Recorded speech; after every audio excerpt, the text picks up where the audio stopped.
Masks are becoming an increasingly common sight amid the coronavirus, especially in areas hit hard by the pandemic. The CDC now recommends wearing cloth face coverings in public settings where other social distancing measures are difficult to maintain, like at grocery stores and pharmacies.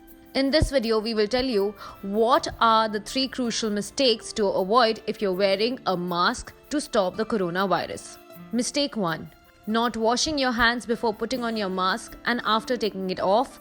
This is by far one of the most important things to keep in mind. Non-medical professionals should definitely wash their hands before putting on a mask. Then once they arrive home, they should at the very least wash their hands after they take off their cloth mask and put it in the laundry hamper.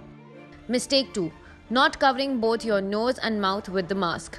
When you put on the mask, make sure it covers your nose and mouth and fits comfortably around your face. WHO guidelines says the mask should cover both the nose and mouth, and the wearer should make sure there are no gaps between your face and the mask. Mistake 3. Constantly touching your mask to readjust it or touching the front when you're taking it off. If you do have to touch your mask to adjust it while you're wearing it outside, make sure you clean your hands with alcohol-based hand rub or soap and water, says the WHO. If your mask becomes damp, which it likely will, replace it if possible.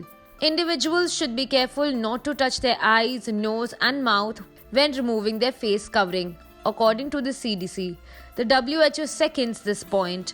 Remove it from behind. Do not touch the front of the mask, it says. The reasoning is this: if there are virus particles trapped on the outside of the mask, they'll get on your hands when you'll touch it.